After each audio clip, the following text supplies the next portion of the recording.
जी के पदयात्रा का, स्वामी प्रेमानंद जी की पदयात्रा का किसी भी ब्रजवासी ने विरोध नहीं किया। जो यूट्यूबर लोग और अथवा किसी चैनल पे ऐसा लिख के आ रहा है तो ये सरासर गलत लिख के आ रहा है कि पदयात्रा का विरोध ब्रजवासियों ने किया। ब्रजवासियों ने पदयात्रा का विरोध नहीं किया।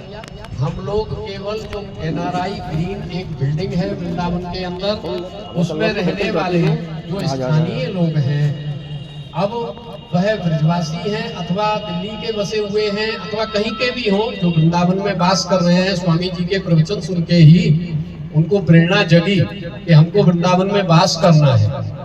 और उन लोगों को जो कष्ट हो रहा है, जो आतिशबाजी, दिवाली जैसी धमाके चलते हैं रात के 2 बजे से और सुबह में बैंड बजते हैं, ढोल नगाड़े इत्यादि जो भी व्यवस्थाएं हैं ज्यादा आवाज की, उसी का विरोध किया गया है, साउंड का विरोध किया गया है।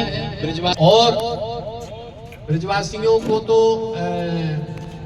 श्री बागेश्वर धाम जी ने, जो धीरेन्द्र बाबा भी लिखते हैं, शास्त्री हैं, और उन्होंने दानव तक कहा है, उन शब्दों का भी हम विरोध करते हैं सभी ब्रजवासी, और पुरजोर तरीके से विरोध करते हैं। उन्होंने ऐसे वचन बोल के सभी ब्रजवासियों का अपमान किया है, यानी ब्रजवासियों का अपमान किया है तो भगवान श्री कृष्ण का ही अपमान किया है। राधा रानी को हर समय चिंतन करने वाले ब्रजवासी, कृष्ण के बिना एक पल न रहने वाले ब्रजवासी किसी भी पदयात्रा का कभी विरोध नहीं करते हैं, ना किसी।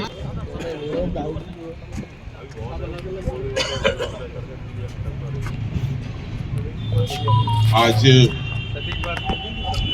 जो प्रेस वार्ता बुलाई गई है उसका जो विषय है, वृंदावन के संत प्रेमानंद जी के यात्रा के विरोध में जो कुछ चैनलों पर या यूट्यूब पर चल रहा है, जो भ्रामक स्थिति बताई जा रही है, तो आज सर्व ब्राह्मण महासभा में ब्रजवासी तीर्थ पुरोहित पंडा सभा, अखिल भारतीय तीर्थ पुरोहित महासभा का राष्ट्रीय महामंत्री होने के नाते मैं अपनी एक बात कहना चाहता हूं। कुछ लोग वृंदावन में संत और ब्रजवासियों में युद्ध कराना चाहते हैं, और उनकी जो मानसिकता है, उनकी ब्रजवासियों की और संतों की एकता को देखकर वो कुछ मन में ऐसा लगता है कि उनके अंदर एक कुछ जलन या कुछ पीड़ा हो रही है। वृंदावन में संत और ब्रजवासी एक दूध और जल की तरह मिले हुए हैं, और दूध में से जिस तरीके से जल को अलग नहीं किया जा सकता, उसी तरह संत और ब्रजवासियों में कोई भेद नहीं किया जा सकता। आज जब वृंदावन की कुछ चैनलों के द्वारा, कुछ धूर्तों के द्वारा ये अफवाहें उड़ाई गई कि प्रेमानंद जी की यात्रा का विरोध किया जा रहा है, प्रेमानंद जी की यात्रा का विरोध न कभी ब्रजवासियों ने किया, और प्रेमानंद जी स्वयं कहते हैं कि वृंदावन में यदि आना है और वृंदावन में यहाँ के ब्रजवासियों को, उनकी बातों को, उनके साथ भ्रमण करने का आनंद जो आपको मिलेगा वो कोई दूसरा नहीं दे सकता। और प्रेमानंद जी का एक शब्द उनके फॉलोअर्स को जो ये बात की चर्चा कर रहे हैं उनको सोचना चाहिए कि वृंदावन में प्रेमानंद जी ने एक बात कही थी, अपने ऊपर ही एक बात कही थी कि मेरे शरीर में, किसी भक्त ने पूछा महाराज जी आपकी जो 2 किडनियां हैं वो खराब पड़ी है, कोई भी भक्त देने को तैयार है। तो उन्होंने एक शब्द कहा, मैं किसी व्यक्ति को की किडनी लेकर अपने अंदर प्रवेश यदि कराऊं तो उस व्यक्ति को कितनी पीड़ा होगी, वो मेरे को जीवन भर, जब तक मैं जिंदा रहूंगा, मेरे मन में एक ही बात आएगी कि मैंने दूसरे व्यक्ति को कष्ट दिया और उसकी अपनी किडनी मैंने लगा रखी है। जो प्रेमानंद जी के व्यवहार और विचार इतने अच्छे हों, उनके जो फॉलोअर्स हैं, उनके जो साथ में लगे हुए कुछ दुष्ट आत्माएं, मैं तो उनको दुष्ट आत्मा ही कहूंगा, जो वृंदावन में प्रेमानंद जी के नाम से कमा रही है, प्रेमानंद जी के नाम से खा रही है। और वृंदावन में बात एक एनआरआई ग्रीन की नहीं है, बात एक नगर वृंदावन की है। क्या जो आदमी किसी व्यक्ति की किडनी लेने से मना करता हो, उसको दुख लगता हो, वो व्यक्ति क्या वृंदावन में हजारों व्यक्तियों को रोज परेशान करेगा? क्या वो व्यक्ति किसी व्यक्ति को रात्रि में सोने नहीं देगा? ऐसा नहीं है। मैं मानता हूं कि भगवान के प्रति भक्त सब कुछ नौछावर करने को तैयार होता है। हो सकता है कि प्रेमानंद जी के जो शिष्य है उनसे बहुत ज्यादा प्रेम करते हो, भूख भावना में बह रहे हो, लेकिन इसका मतलब ये नहीं है कि आप प्रेमानंद जी के बताए हुए कहे हुए उन शब्दों का अनुसरण न करें और झूठी अफवाहें फैलाएं।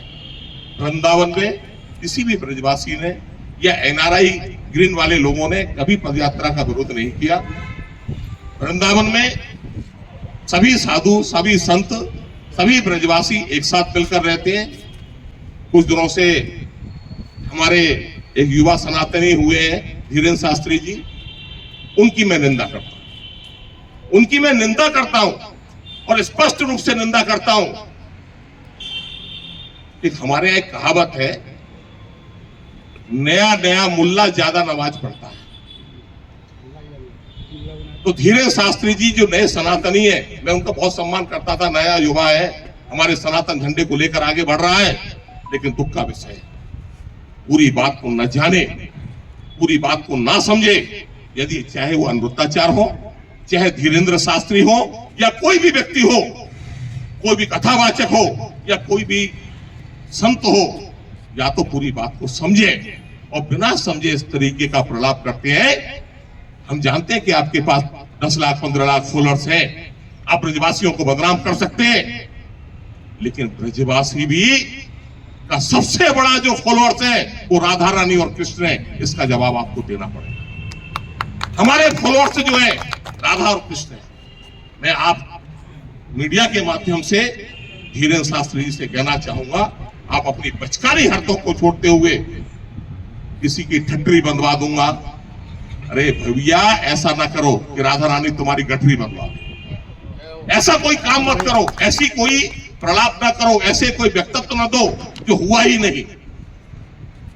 वृंदावन का ब्रजवासी और प्रेमानंद महाराज ही नहीं, वृंदावन के में 550 वर्षों से चैतन्य महाप्रभु आए, नित्यानंद महाप्रभु आए, श्यामापद प्रभु आए, यहां पर चैतन्य महाप्रभु आए, रूप सनातन श्रीजीव गोस्वामी, गोपाल भट्ट भट्ट, रघुनाथ दास गोस्वामी आए, हरदास जी आए, हरवंश जी आए, हरिराम व्यास जी आए।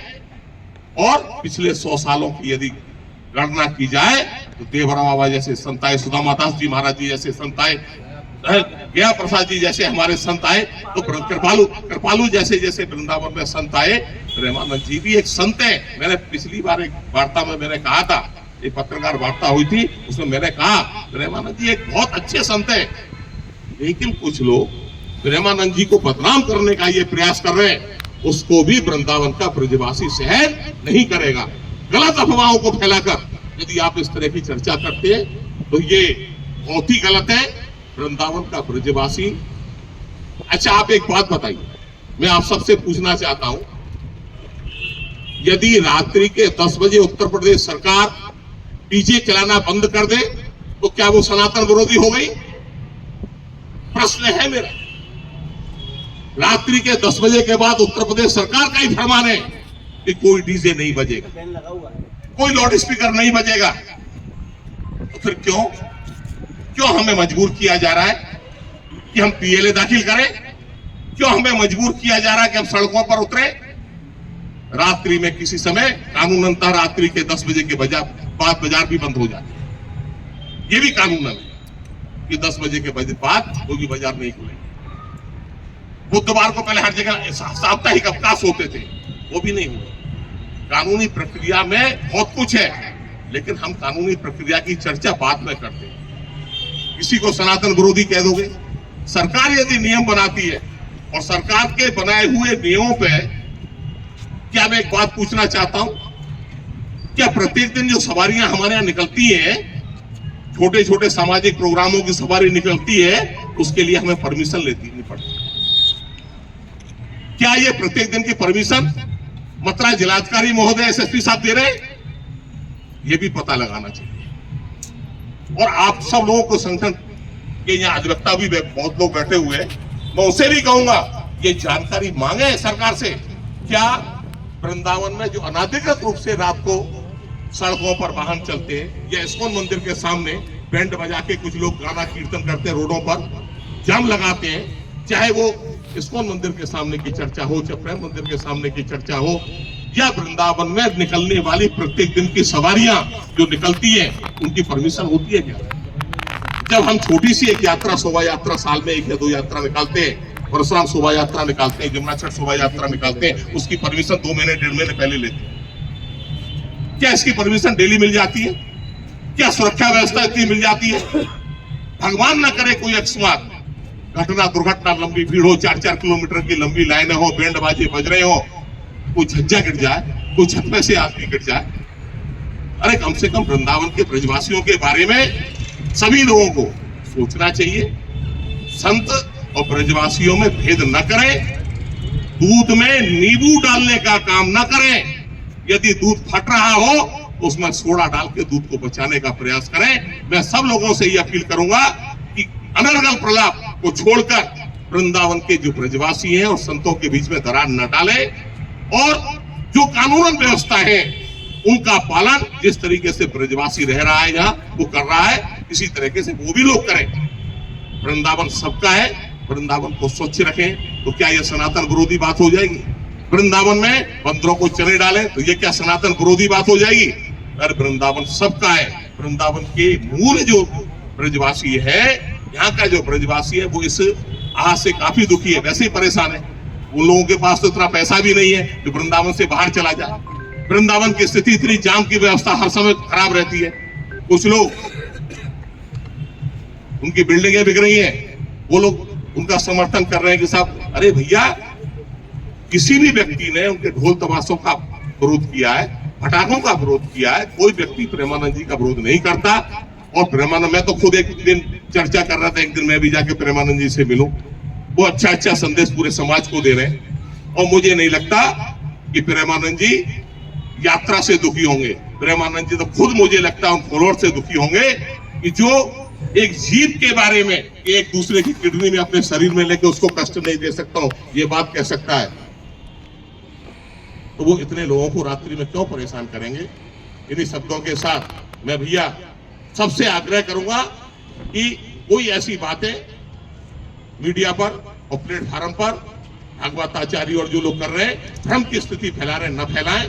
कहीं ऐसा ना हो कि ये जो स्थिति ज्यादा खराब हो जाए।